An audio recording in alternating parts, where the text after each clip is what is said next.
Hello everyone, வணக்கம் and welcome back to my channel Long Haired Princess Ella. மெயினாக உங்களுக்கு hair கேரில் ஏதாவது doubt இருந்தது அப்படின்னா நீங்கள் எனக்கு கமெண்ட் பண்ணுங்கள், நான் கண்டிப்பாக உங்களுக்கு ரெஸ்பாண்ட் பண்ணுவேன். ஸோ அதுக்கு முன்னாடி நீங்கள் அதெல்லாம் பார்க்கணுன்னா நீங்கள் கண்டிப்பாக என்னோடய சேனலை சப்ஸ்கிரைப் பண்ணணும், மறக்காமல் லைக் பண்ணணும். ஸோ சரி வாங்க, இப்போ நம்ம டைம் டிலே பண்ணாமல் வீடியோக்குள்ளே போகலாம். எடுத்து வச்சுருக்க இன்க்ரீடியன்ட் என்ன அப்படின்னு பார்த்தீங்கன்னா ஹென்னா ஹேருக்கு ரொம்ப நல்லது. நாட் ஓன்லி ஹேர், நம்ம உடம்புக்கும் ரொம்ப நல்லது. இன்டேக்காக இல்லை, அவுட்வேர்டாக நம்ம அப்ளை பண்ணும்போது ரொம்ப நல்லது. மருதாணி கையில் வைக்கும்போதும் சரி, உள்ளங்காலில் வைக்கும்போதும் சரி, அந்த ஹீட்னால் உங்களுக்கு ஹேர் ஃபால் இருந்ததுன்னா அதை க்யூர் பண்ணும். நெக்ஸ்ட்டு நான் கேர்டு எடுத்து வச்சுருக்கேன். கேர்டு நல்ல ஒரு ஆன்டி டேண்ட்ரஃப் சொல்யூஷன் அது. அடுத்தது கறி லீவ்ஸு ஹேருக்கு ரொம்ப நல்லது. திக்கன் பண்ணும், பிளாக்கன் பண்ணும், அதுக்காக யூஸ் பண்ணுறோம். மின்ட் ஒரு சூப்பரான cooling agent and also cleaning agent. Mint use பண்ணி ஒரு ஹேர் பேக் நீங்கள் யூஸ் பண்ணுறீங்கன்னா உங்கள் ஹேரில் ஒரு சூப்பர் டூப்பர் ரிசல்ட் தெரியும். இது ஒரு நல்ல கிளென்சர்னு சொல்லலாம். அடுத்தது நான் எக் எடுத்திருக்கேன். எக்கு ஒரு ஃபுல் எக் எடுத்திருக்கேன். நான் மோஸ்ட்டாக 2 யூஸ் பண்ணுவேன், இந்த தடவை 1 எடுத்திருக்கேன். அடுத்தது ஸ்மால் ஆனியன், தோலை பீல் ஆஃப் பண்ணிவிட்டு ஒரு கைப்பிடி அளவு ஸ்மால் ஆனியனை நல்லா தொளிச்சு எடுத்து வச்சுக்கோங்க, கட் பண்ண தேவையில்லை. அதுக்கப்புறம் முக்கியமான பொருள் பார்த்திங்கன்னா வெர்ஜின் டீ பவுடர் அப்படின்னு சொல்லிட்டு விற்பாங்க. ஸோ அந்த மாதிரி நீங்கள் வாங்கிக்கோங்க. நல்ல ஒரு டீ தூள் பார்த்திங்கன்னா கொஞ்சம் பெருசாக இருக்கும். அந்த மாதிரி இருக்கிறதா பார்த்து எடுத்துக்கிட்டிங்கன்னா ரொம்பவே பெட்டர்.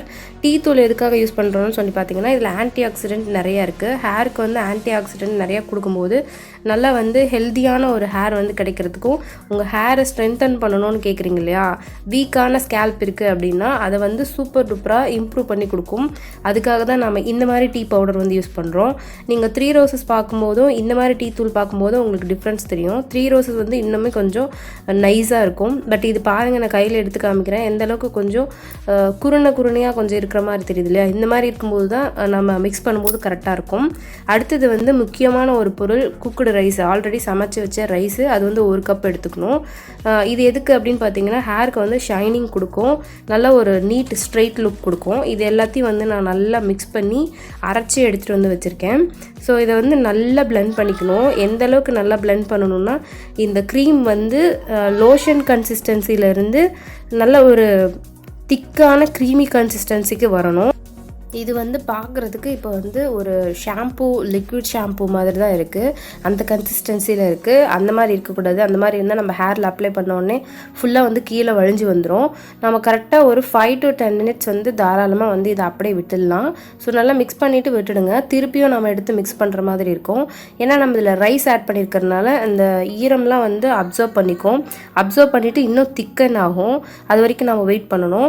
தயிர் நீங்கள் அரைக்கும் போது யூஸ் பண்ணக்கூடாது. தயிர் மட்டும் இது எல்லாத்தையும் அரைச்சி நல்லா ஃபில்ட்ரு பண்ணிவிட்டு அதுக்கப்புறமா தயிர் இந்த மிக்சரில் கொட்டி நல்லா விஸ்க் வச்சு அடிச்சுக்கோங்க.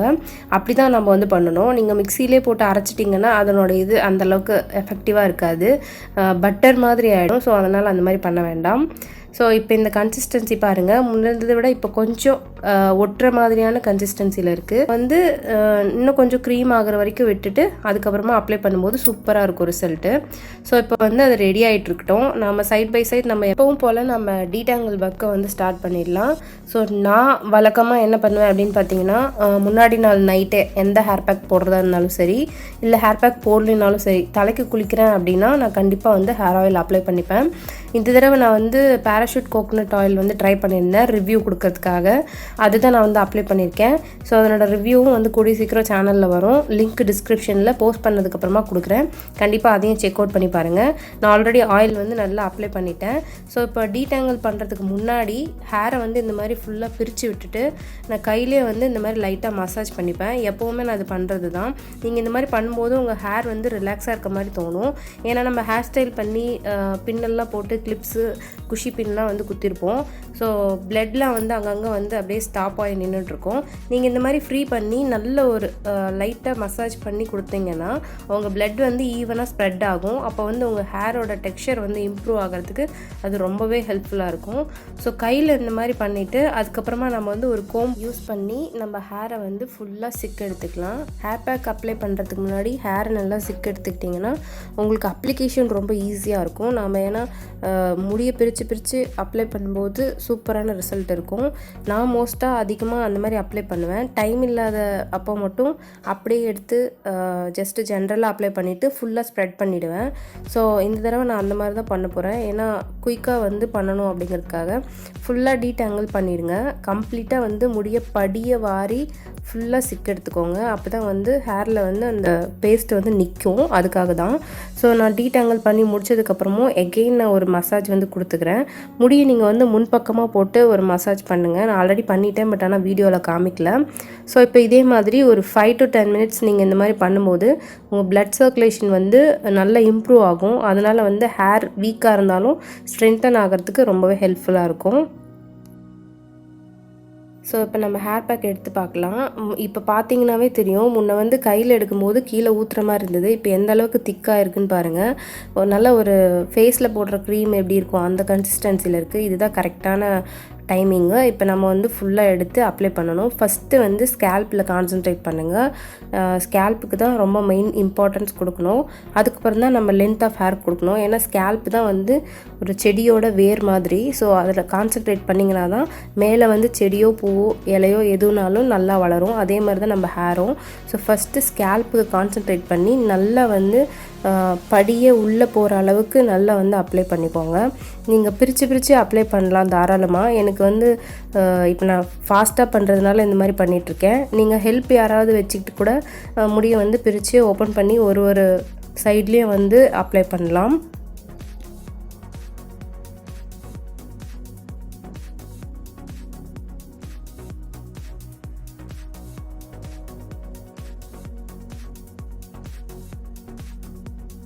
இன்ஸ்டாகிராமில் 2-3 பேர் வந்து என்கிட்ட கேட்டிருந்தீங்க, என்ன காரணம்னே தெரியல, திடீர்னு வந்து ஹேர் ஃபால் ஆகுது, திடீர்னு நிறைய முடி கொட்டுதுக்கா, அதுக்கு ஏதாவது சொல்யூஷன் சொல்லுங்கள் அப்படின்னு சொல்லியிருந்தீங்க. ஆல்ரெடி நீங்கள் வேறு ஏதோ யூடியூப் சேனலில் கூட கேட்டிருந்தேன். அவங்க வந்து ஜென்ரலாக வந்து சில டிப்ஸ்லாம் சொன்னாங்க. அது ஃபாலோ பண்ணேன். எனக்கு வந்து ஹேர் வந்து இன்னும் கொட்டிட்டு தான் இருக்குது அப்படின்னு சொன்னீங்க. ஹேர் கேர் அப்படிங்கிறத வந்து நீங்கள் வெளியே அப்ளை பண்ணுறது மட்டும் இல்லை, உள்ள இன்டேக்காக என்ன எடுத்துக்கிறீங்க அப்படிங்கிறத பொறுத்து. உங்களுக்கு திடீர்னு ஹேர் ஃபால் ரொம்ப அதிகமாக இருக்குது அப்படின்னா ஓரளவுக்கு நீங்கள் வந்து உங்கள் லைஃப் ஸ்டைலை மாற்றி ஆகணும். முக்கியமாக வந்து அயன் ரிச் ஃபுட் எடுத்துக்கணும், நட்ஸ் எடுத்துக்கணும். அப்புறம் முக்கியமாக வந்து உங்கள் ஹேரோட ஸ்கேல்ப்பை வந்து க்ளீனாக வச்சுக்கணும். நீங்கள் யூஸ் பண்ணுறது நல்ல தண்ணியாக இருந்தாலும் உப்பு தண்ணியாக இருந்தாலும் ஃபைனலாக நீங்கள் வாஷ் பண்ணி முடிக்கும்போது முடிஞ்ச வரைக்கும் நல்ல தண்ணி யூஸ் பண்ணுறதுக்கு ட்ரை பண்ணுங்கள். ஸோ அதுவே உங்கள் ஸ்கேல்ப்புக்கு ரொம்ப ரொம்ப முக்கியம். உப்பு தண்ணி யூஸ் பண்ணும்போது என்ன ஆகும் அப்படின்னு பார்த்தீங்கன்னா, அந்த வாட்டரில் இருக்க சால்ட் வந்து உங்கள் ஸ்கேல்ப்பில் படிஞ்சிரும். அதனால் உப்பு வந்து தலையில் படும்போது என்ன ஆகும் அப்படின்னு பார்த்தீங்கன்னா, உங்களோட வேர்கள்லாம், முடியோட வேர்கள்லாம் வந்து இறந்துரும். அப்படி இறக்குறதுனால தான் வந்து ஹேர் ஃபால் ஆகும். ஸோ ஒரு நாளைக்கு 100 முடி கொட்டுறது சகஜம்தான் அப்படின்னு சொல்கிறாங்க. 100 முடிங்கிறதே வந்து டக்குன்னு கொட்டிடும். ஆனால் வளர்றது பார்த்திங்கன்னா ரொம்ப ஸ்லோவாக தான் வளரும். அந்த மாதிரி இருக்குது அப்படிங்கிற பட்சத்தில் நிறைய ஹேர் ஃபால் ஆச்சுன்னா உங்களுக்கு கஷ்டம்தான். ஸோ அயன் ரிச் ஃபுட் கண்டிப்பாக எடுத்துக்கோங்க. அது ரொம்ப ரொம்ப முக்கியம். இன்டர்னலாக பார்த்திங்கன்னா ஃபுட் ரொம்ப ரொம்ப இம்பார்ட்டண்ட். ஸ்பினாச்சு, அந்த மாதிரி கீரை வகைகள், பழங்கள் இதெல்லாம் அதிகமாக எடுத்துக்கணும். முக்கியமாக டேட்ஸு, வேர்க்கடலை, நட்ஸ் பவுடர், அதாவது பாதாம், பிஸ்தா, முந்திரி இந்த மாதிரி பவுடர் எடுத்துக்கணும். உங்களால் டெய்லி சாப்பிட முடியல அப்படின்னாலும் கூட வீக்லி 3 times ஆகுது நீங்கள் இன்டேக் பண்ணிக்கிறதுக்கு பழகிக்கணும். பாதாமை வந்து சுடு தண்ணியில் ஊற வச்சிங்கன்னா ஒரு 2 hours வந்து சூப்பராக ரெடி ஆகிடும். ஸோ தோலை வந்து பீல் ஆஃப் பண்ணிவிட்டு நீங்கள் அப்படியே வந்து சாப்பிட்டுக்கலாம். டேட்ஸும் அதே மாதிரி தான், பாலில் ஊற வச்சும் சாப்பிட்லாம். இல்லை ப்ளைனாகவே நீங்கள் ஒரு 2 டேட்ஸ் எடுத்து சாப்பிட்டிங்கன்னா அதுவே வந்து உங்களுக்கு அயன் ஸ்ட்ரென்த்தை வந்து இம்ப்ரூவ் பண்ணி கொடுக்கும். அப்போ வந்து உங்கள் ஹேருக்கு தேவையான ஸ்ட்ரென்த் போகும். டேட்ஸ் சாப்பிட்ணும் அப்படின்னு சொல்லிட்டு ஏதோ 2 நாளைக்கு மட்டும் நீங்கள் டேட்ஸ் சாப்பிட்டீங்கன்னா உங்கள் ஹேருக்கு வந்து ஸ்ட்ரென்த்து போய் சேராது. ஏன்னா ஃபுல் பாடிக்கும் வந்து அயன் தேவைப்படுறதுனால பிளட்டில் வந்து எங்கெங்கே தேவையோ அங்கே தான் இம்பார்ட்டன்ஸ் கொடுத்து வந்து செப்பரேட் ஆகும். அந்த மாதிரி ஸ்ப்ரெட் ஆகும்போது நீங்கள் வந்து உங்கள் ஹேருக்கு கான்ஷியஸாக பண்ணணும் அப்படின்னா டெய்லி வந்து இன்டேக்காக எடுத்துக்கும் போது தான் உங்களுக்கு தேவையான அயன் கண்டென்ட் ஃபுல்லாக வந்து ஸ்டோர் ஆகி உங்கள் ஹேருக்கும் எக்ஸஸாக வந்து கிடைக்கும். எப்போவுமே நம்ம உடம்பை தாண்டி அதுக்கப்புறமா தான் இந்த நெயில்ஸுக்கு, ஹேருக்கு, இந்த மாதிரியான விஷயங்களுக்குலாம் வந்து அயன் ஸ்ட்ரென்த் ரிசல்ட் வந்து போகும். ஒருத்தவங்க நல்லா இருக்காங்க, ஹெல்த்தியாக இருக்காங்கன்னா அவங்களோட ஹேர் பார்த்தே நீங்கள் கண்டுபிடிச்சிடலாம். அந்தளவுக்கு வந்து அவங்களுக்கு வந்து ஸ்ட்ரென்த் இருக்குது அப்படின்னு சொல்லி அர்த்தம். ஸோ அதெல்லாம் நீங்கள் வந்து மைண்டில் வச்சு அதுக்கு தகுந்த மாதிரி ஃபுட் இன்டேக் பண்ணிக்கணும். மேற்கொண்டு இந்த மாதிரி maintenance, hair pack, hair oiling இந்த மாதிரிலாம் பண்ணிட்டு வரும்போது கண்டிப்பாக வந்து உங்களுக்கு ஹேர் க்ரோத் வந்து நல்லாவே இருக்கும். இப்போ நான் வந்து ஹேர் வாஷ் பண்ணிட்டேன். 2 மணி நேரம் என்னோடய தலையில் வந்து ஹேர் பேக் வந்து வச்சுருந்தேன். 2 மணி நேரத்துக்கு அப்புறம் லைட்டாக வந்து இந்த நம்ம சாதம் தானே போட்டு மிக்ஸ் பண்ணியிருந்தோம், லைட்டாக வந்து இறுகிற மாதிரி இருந்தது. ஸோ அந்த டைமில் நான் போயிட்டு ஹேர் வாஷ் பண்ணிட்டு வந்துட்டேன். நான் ஆஸ் யூஷுவல் எப்பவும் போல் சிகக்காய் பவுடர் யூஸ் பண்ணி தான் என்னோடய ஹேர் வாஷ் பண்ணியிருக்கேன். Nile anti dandruff shampoo review வந்து ஆல்ரெடி நான் போட்டிருக்கேன், அதை போய் நீங்கள் பாருங்கள். டேண்ட்ரஃப் இருந்தால் மட்டும் நான் அந்த ஷாம்பு வந்து யூஸ் பண்ணுவேன். டேண்ட்ரஃப் இல்லை, நார்மலாக தான் இருக்குது அப்படின்னா நான் வந்து சீகக்காய் பவுடர் தான் யூஸ் பண்ணுவேன். நம்ம ஆயில் வச்சு தான் சீகக்காய் பவுடர் யூஸ் பண்ணணும். ஆயில் வைக்காமல் சீகக்காய் பவுடர் யூஸ் பண்ணிங்கன்னா உங்கள் ஹேர் வந்து இன்னும் ட்ரை ஆகும். நான் ஏன் முடி இப்படி கையில் எடுத்து பார்த்தேன் அப்படின்னா, நம்ம சாதம் தானே யூஸ் பண்ணியிருக்கோம், அது வந்து லைட்டாக ஹேரில் வந்து ஒட்டியிருந்த மாதிரி இருந்தது. ஸோ இந்த மாதிரி நல்லா முடியை நல்லா உதறி விட்டு காய வச்சுட்டு அதுக்கப்புறம் கோம் பண்ணிங்கன்னா அதெல்லாம் வந்து தலையிலேருந்து கொட்டிடும். ஸோ அதனால் வந்து எதுவும் ப்ராப்ளம் இல்லை. ஸோ இப்போ நான் வந்து ஒரு நல்ல காட்டன் டவல் எடுத்து வச்சுட்டு ஹேரில் வந்து உள்ள அடிப்பக்கமாக வந்து நல்லா வந்து லைட்டாக தேய்ச்சி எடுத்துக்கிறேன். அதாவது அந்த ஈரத்தை மட்டும் தேய்ச்சி எடுக்கிறேன். முடியெல்லாம் போட்டு தேய்ச்சிட்றாதீங்க, ரொம்பலாம் பண்ணக்கூடாது. நம்மளுக்கு அந்த ஈரம் தெரியாமல் இருக்கணும் இல்லையா, அதுக்காக வந்து லைட்டாக துவட்டுறேன், அவ்வளோதான். ஸோ நான் அந்த மாதிரி உள்ளெல்லாம் வந்து டவல் வச்சு லைட்டாக அந்த மாதிரி துவட்டி எடுத்துப்பேன். துவட்டிட்டு முடியை வந்து நேச்சுரலாக காய வச்சுருவேன். ஒன்று ஃபேனில் காய வைப்பேன் எமர்ஜென்சியாக இருந்தது அப்படின்னா, இல்லைன்னா வெயில் சன்லைட் இருக்குது அப்படின்னா சன்லைட்டில் காய வைப்பேன். இல்லைன்னா எப்பவும் போல் ஒரு குட்டி கேட்சஸ் வந்து போட்டுட்டு தானாக வந்து முடி காய வச்சுருவேன். ஸோ இப்போ முடி வந்து கம்ப்ளீட்டாக வந்து ட்ரை ஆகிடும். ட்ரை ஆனதுக்கப்புறமா நான் வந்து உங்களுக்கு காமிக்கிறேன். ஸோ இப்போ என்னோடய ஹேர் வந்து ஒரு 80% நல்லாவே வந்து ட்ரை ஆகிடுச்சு.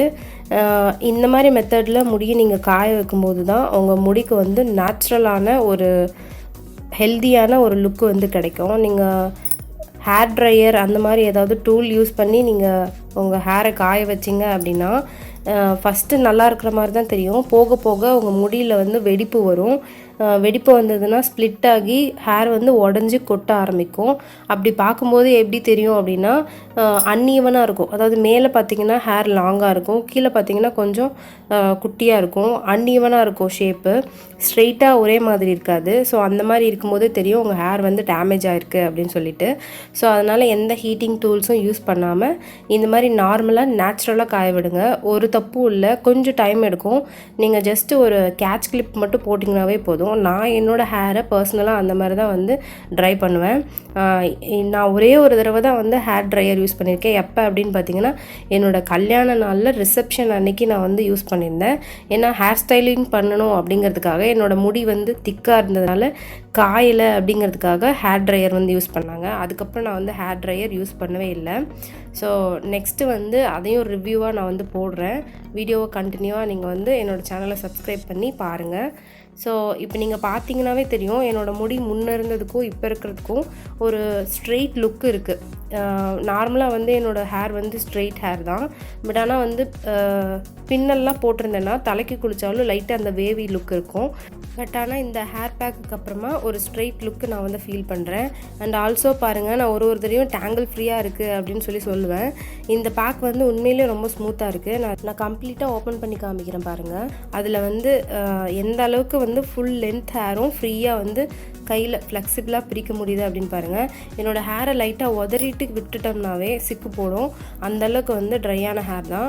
ஹேர் பேக் யூஸ் பண்ணதுனால ஸ்மூத்தாகவும் சாஃப்டாகவும் நல்ல ஃப்ளெக்சிபிளாகவும் இருக்குது. நம்ம வந்து ஹேரை பிரித்து யூஸ் பண்ணுறதுக்கு டேங்கிள் இல்லாமல் இருக்குங்கிறத இந்த மாதிரி யூஸ் பண்ணுறது மூலமா நம்ம வந்து தெரிஞ்சுக்க முடியும். நான் நல்லா வந்து ஹேரை எடுத்து காமிக்கிறேன் பாருங்கள். அந்த அளவுக்குமே வந்து ஹேர் சூப்பரான ஒரு ரிசல்ட் வந்து கொடுத்துருக்கு. ஸோ பிஃபோர் லுக் பார்த்தீங்கன்னாவே உங்களுக்கு தெரியும் எந்த அளவுக்கு வந்து வேவியாக இருக்குன்ட்டு. ஆஃப்டர் லுக் பாருங்கள், நல்லா ஸ்ட்ரெயிட்டாக இருக்குது. எனக்கு ரொம்பவே பிடிச்சிருந்தது. ஸோ கைஸ், இந்த வீடியோ உங்களுக்கு பிடிச்சிருந்ததுன்னா மறக்காமல் நம்ம சேனலுக்கு ஒரு லைக் பண்ணிவிடுங்க. Until then, this is Long Hair Princess Ella. See you on next video. Thank you. Bye-bye.